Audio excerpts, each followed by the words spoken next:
questions from the floor? I've got a question.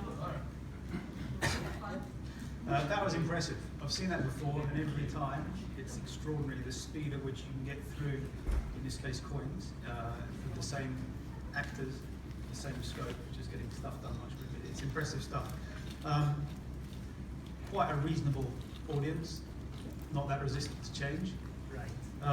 I guess it's not always like that. I guess you often have to deal with organizational readiness, organizational change. What's been your experience in introducing this kind of initiative? Well, so transformation is all about change. There are many ways of introducing changes, and different companies may have different approaches. So for CA, after many years of doing Agile and after many years of helping people do Agile, so what we have to come to appreciate is the Carruthers model. And by and large, the model has about 8 steps, which typically fall into 3 major stages. So first of all, the first stage is mostly about setting up the stage for the change. So what we ask ourselves the question is, why the change? And what's the urgency? And who is on our side for the change? And we have leadership support. And what's the vision of the change? So with all these questions answered, we're going to move on to the next, second stage, which is about engaging and enabling the organization for the changes. And what we do is we're going to communicate the vision of the change to the broader organization, so we get more buy-in from people. And next is pretty important, we empower the teams to make decisions on the changes. And we provide just-in-time training and just the right amount of training for them so that they have the right knowledge to make the right decisions. And with our teams ready, well, we're going to start some pilots, hopefully, and we do our best to gain some initial wins from the pilots. And with that, we move to the last stage, which is implementing and sustaining the changes. So we are going to build on top of the success story of the pilots, where we promote it, and we get more interest, and we start more pilots. We scale up the effort, and once the change has gained critical mass, I think what's to come is quite automatic. Things become natural. That's interesting. Can we just drill down a little bit into the scale once the pilot's done? I mean, many organizations adopt Agile in teams. The real benefit comes when you're doing it at scale. How do you move from that team level to organizational scale? Right. So studying Agiles in teams is not too difficult. We get a textbook, we follow steps, and it takes a few iterations for the team to get used to it. However, scaling Agile to a bigger enterprise is a far more difficult question to answer. So we're going to need some expert approaches. So within CA, we do have an approach which has seen the success in a wide range of industries. This is a phased approach of ready, think, and go. Rob, in your presentation, you mentioned about it. And this is an approach that aligns pretty well with the Carruthers model. And what we do in the ready phase is we are going to educate the leaders about the transformation, and we're getting their buy-in. Because without their support, what we're going to do is we're going to end up in no action. And we're going to help the organization design the teams and help define the roles and responsibilities of the teams. And if there's need, we're going to also configure the platforms, for example, say Agile Central. And then we move into the sync phase, which is about tuning up the Agile practice in all the Scrum, in all the teams. So we're going to teach the teams how to run Scrum properly. For example, how to run a sprint planning meeting, how to do daily stand-up, and how to do a sprint retrospective.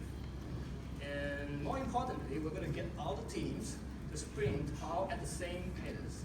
What that means is we're going to get all the teams to start and end the sprint all at the same time. This is very important.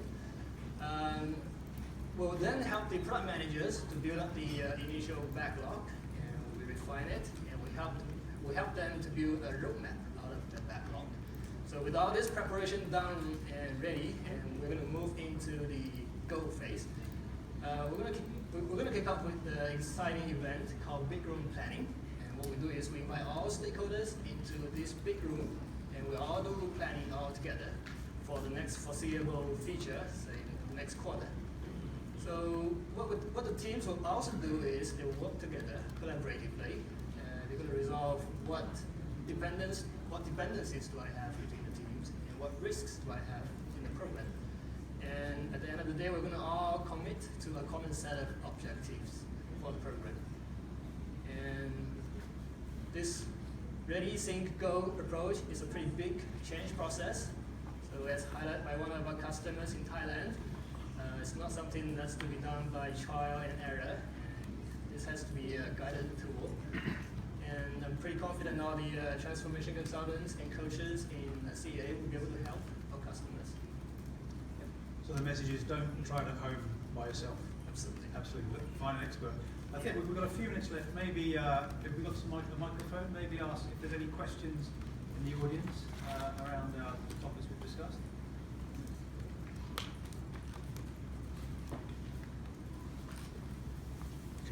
A lot of the success of agile methodology depends on the people. But in this industry where you have so much turnover of people, how do you sustain this in an organization? That's an excellent question, and it's really about organizational readiness and end user education, having the once you transform, it's having the training programs and onboarding for the new, and individuals change roles, so not necessarily leave the organization. Individuals go from developers to project managers, they need training, so the readiness of the organization is very important. The actual tool implementation is important, but also there's the program afterwards of ongoing education. The very nature of Agile, initiatives will change, new initiatives will come up. It's the end user training materials, classes, that piece needs to be in place as well. The related question to that is that the success of Agile also depends upon the business units interacting well with the traditional IT department. While the IT department might change, how do you change the business units? So you mentioned we have this big meeting and Yes. everybody should discuss their plans for the foreseeable future. But in real life, I don't think it happens very often. The IT just gets things down the pipe, and then they have to cope somehow. Absolutely. But they don't have a seat at the table at the top, so they don't really have insight into all this stuff. Absolutely, it's a real risk, and the way PayPal went about it is ownership of the products. So the ownership is a joint ownership inside IT, the people developing the product, but also the business. The business sponsor has to be engaged throughout the Agile lifecycle. So the ownership of the actual product is a responsibility of the business, not of IT. So it's that shift in